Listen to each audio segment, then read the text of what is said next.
Huge, isn't it, Will? The Premier League champions reinforcing their ranks. They've agreed a deal with Aston Villa to sign the Aston Villa centre-back, Ezri Konsa. Now, we reported earlier today that they were in advanced talks with Aston Villa. Now, Konsa is someone Arsenal have long admired, but I think there was quite a big gap in evaluation. Aston Villa initially evaluating him for around £60 million.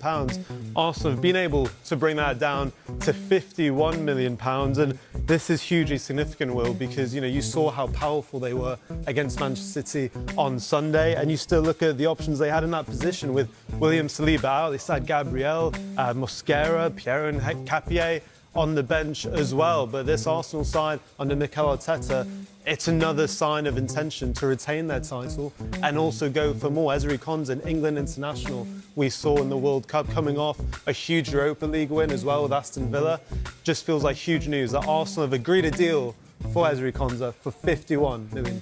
Yeah, and it's a big decision, isn't it, from Konsa himself? Of course, it would be a massive move to go to the Champions, but he's leaving a Champions League starting spot to potentially, when everyone's fit for Arsenal, be cover.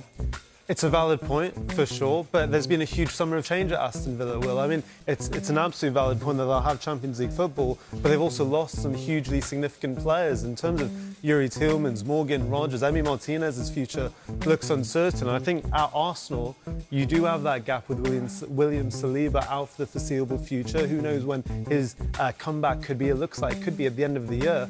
And also, Arsenal had clearly been looking at someone like Konsa or Jarell Quansah as well, someone who can play at centre-back as well as right-back. And we've seen Ezri Konsa do that in Europe, but also for England on that international level. So the fact he can play right-back, I think, is a huge strength that clearly Mikel Arteta wanted to reinforce his side with.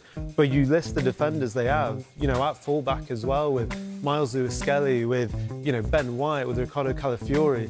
The strength and depth is quite impressive. I guess the knock-on to this, and the question will be, what does this mean for someone like a Miles Lewis-Skelly and Ethan Nwaneri and Gabriel Martinelli? Will Arsenal now need to balance the books and potentially sell one of those big stars? If they go for Jarell Quansah as well, it's going to get very confusing this season, isn't it, at the Emirates, certainly for the commentators. But look, there will be, Dan, Villa fans watching, and I'm sure if I can read the Villa room, some of them will be absolutely raging, given the big names that are leaving and potentially going to leave Villa Park.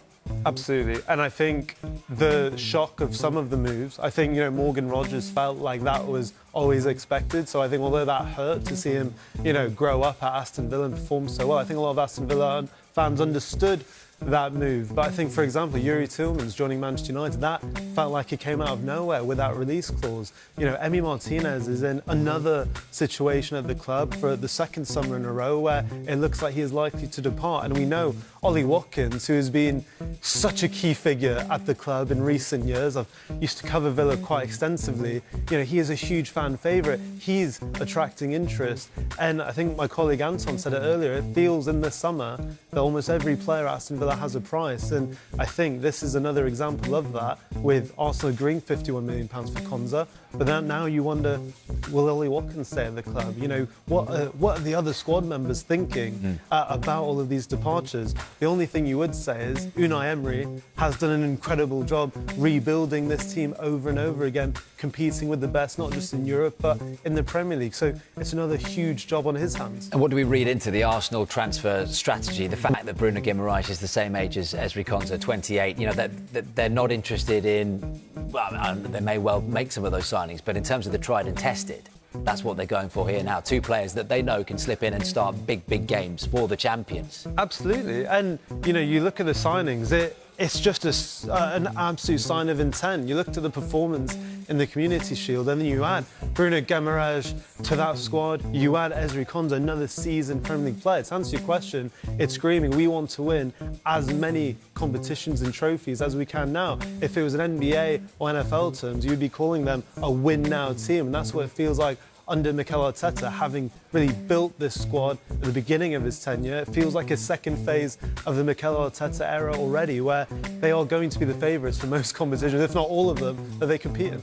Dan, thank you very much. It is a big story and it is developing quickly. Tim Sherwood joined us here on Sky Sports News earlier to give us his view on the move.